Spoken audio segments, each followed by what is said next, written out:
Hello everyone, and welcome to episode 12 of my Let's Play series, of my Direwolf20 Let's Play series. This is TheFoxfiend.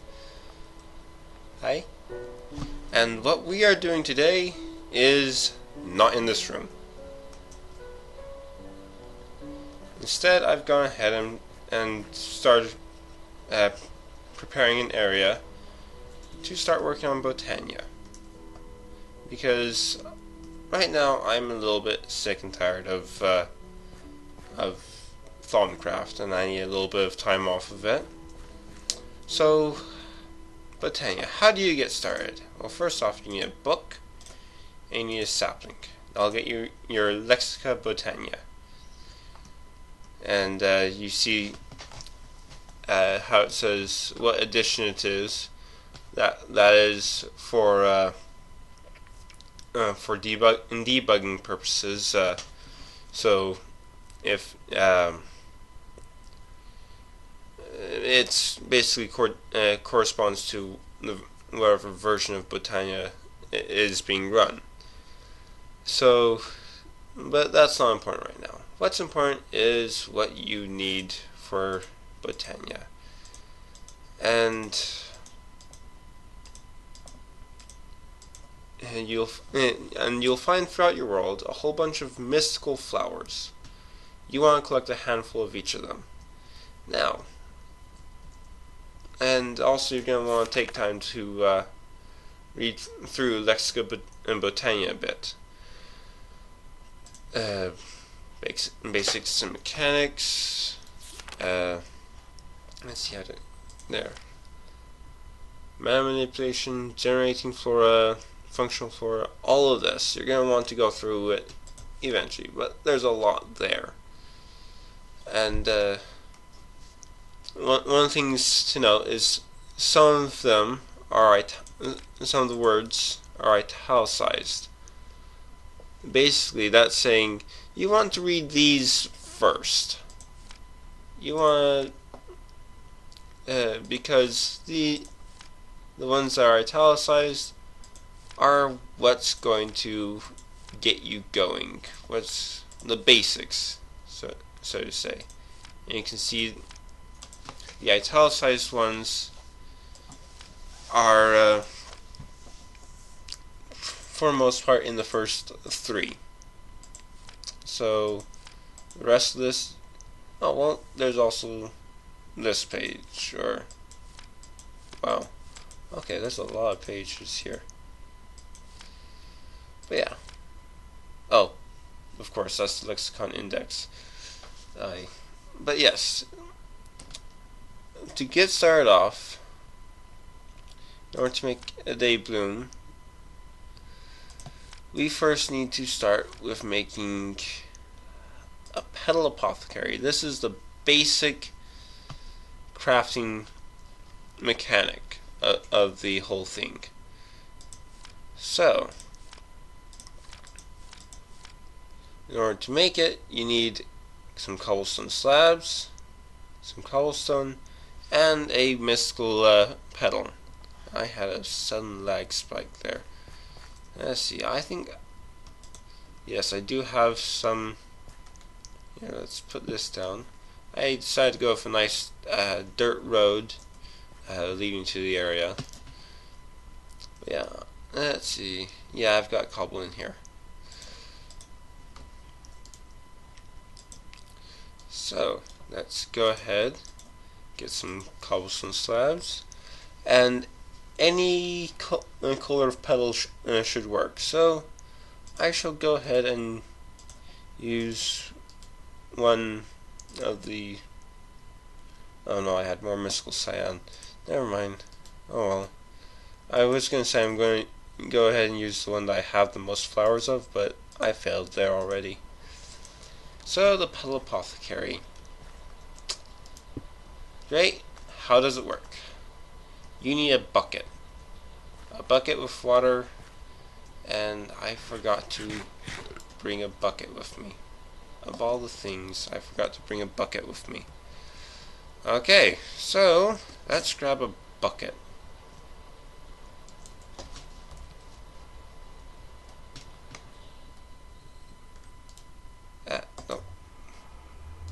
right click, because for some reason because the scroll to get an item does not work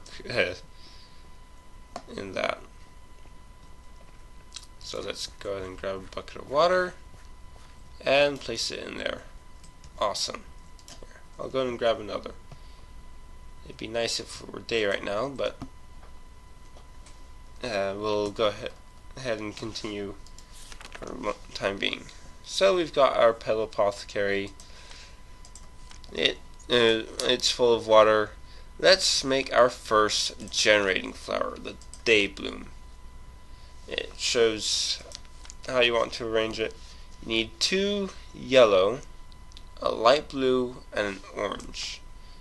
So if we get yellow,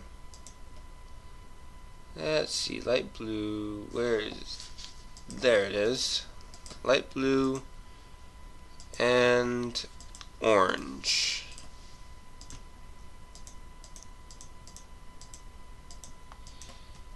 So how you do this is you just toss them in, you drop them, and 1 orange and 1 light blue, and then oh yes, there was one other thing needed to start off. Let's see.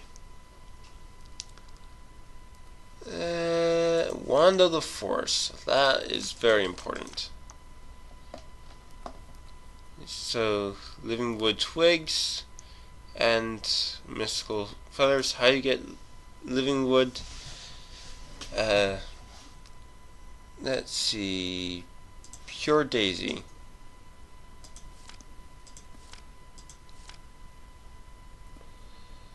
For white. Fortunately, you can get your flowers back, I think by shift right clicking or something.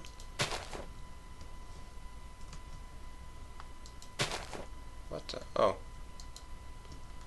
So yeah. Shift right click to get those back. And I think I'm forgetting something. Yeah, I'll be right back as soon as I remember what I'm forgetting. Okay, I know what I was forgetting. Aside from a chest to put stuff in, because your inventory is going to feel like crazy, you need seeds. Because seeds act as the catalyst. So, for the pure daisy, if I recall correctly, you needed 4 petals, and you drop a seed in, and you get pure daisy. So we place that down, and what does this pure daisy do? Well, at the moment, not too much, but in a moment, I'll be able to show you. Just let me go grab a couple things. I'll be right back. Okay, so what it does is it will turn wood into living wood and stone into living stone. You can see now that I've placed all these blocks around it, all these particle effects happening. And and if we give this just a minute, it'll start turning all that into wood, living wood and living stone. But in the meantime, I was in the middle of trying to make something. Let's see. I think I've lost some petals somewhere. And I need inventory problems like crazy. Okay. Let's see, I need 1 mystical orange, 1 mystical light blue, and 2 mystical yellow.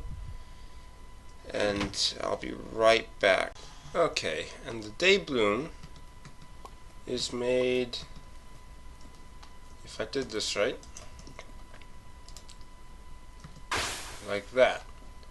And it will generate mana during the day. Now, we don't have any way of knowing how much mana it has at this moment, but as you can see by looking over here, our wood and stone just turned into living wood and living stone. So you chop up the living wood with an axe, living rock with a pickaxe, and these are going to be very important. If we take 2 of these, we get living wood twigs. Now, I'm getting a bit more of that, so I'm going to go ahead and surround this thing with wood.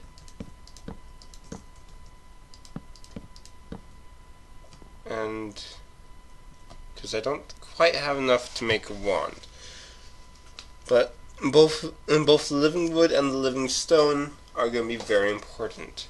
So it's something I recommend, if you can, automating sometime down the line, the production of living wood and living stone.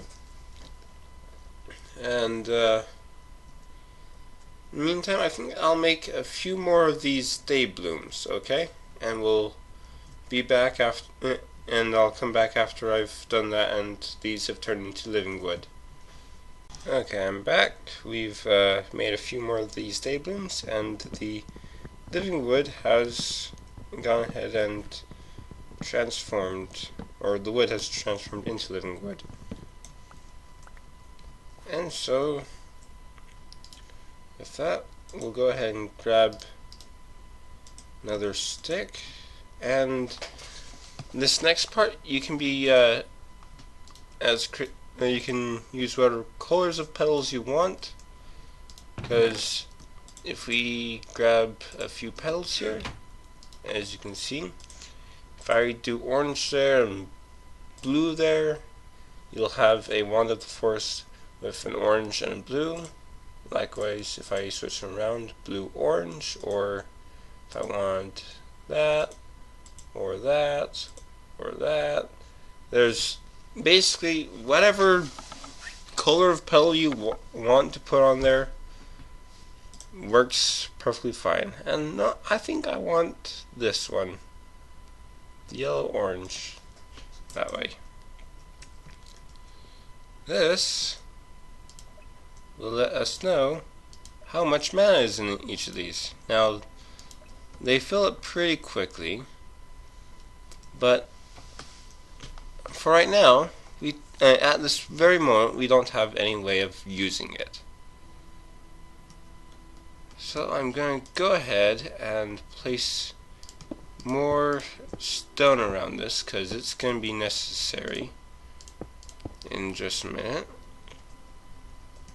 And I'm going to make an item, a block.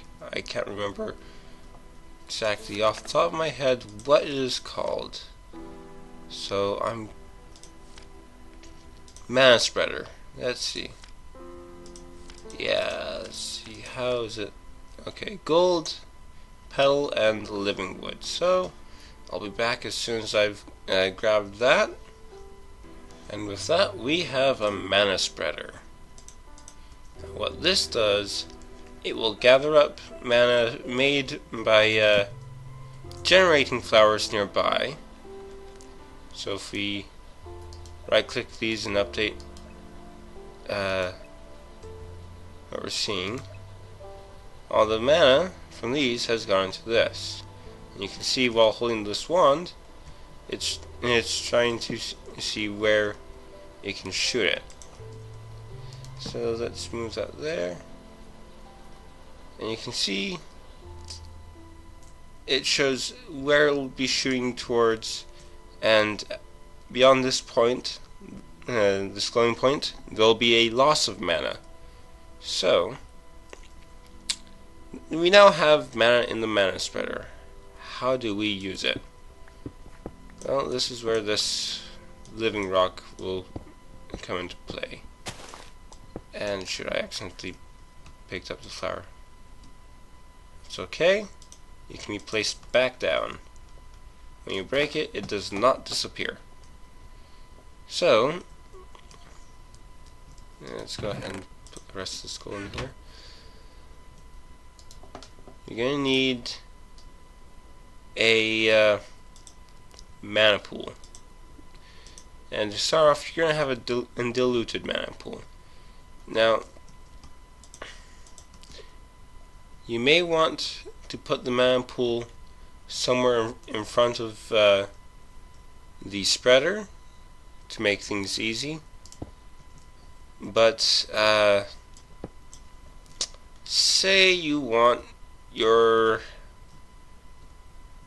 mana pool to be like over here for some reason.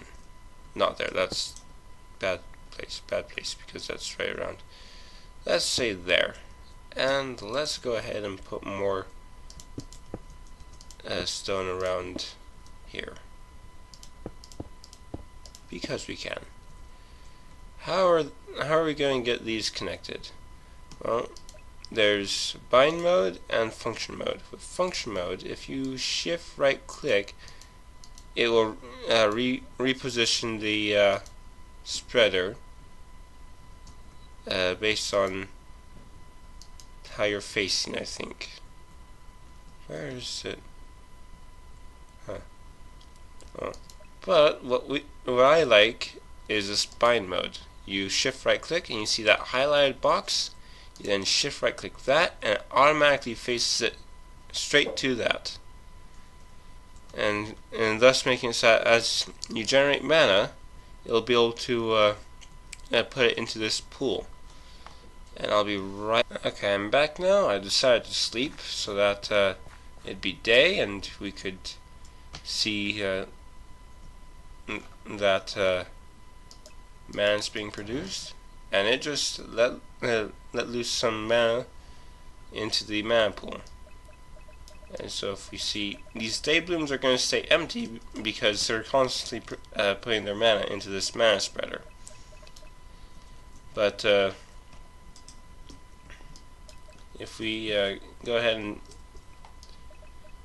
let's get up a little bit. Let's get back to that. But basically, what I want to show you guys is that when this mana spreader gets to a certain point and it shoots, you don't need to have your wand in your hand in order to see that it shoots. So I may cut to, oh no, there we go. You see that?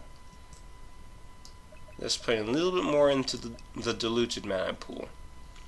Now, one thing you're going to want to do fairly quickly is upgrade this mana pool by building another mana pool, building another diluted mana pool, and if you see that there's a check mark, you drop it in, and you get a mana pool, a regular mana pool. So let's break that, place the regular mana pool, and as soon as there's enough mana in here, we can go ahead and drop this diluted mana pool and get a full mana pool.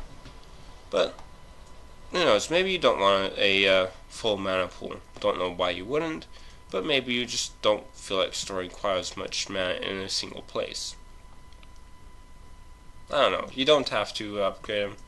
I always do, or well, I haven't played with the mod very long, but when I did play with him in my test world, I always upgrade my mana pools. Yeah. So that is the basics of how to get started with Botania. You got your mana spreader, your day blooms, and your mana pool, so that you can go ahead and get started using everything else.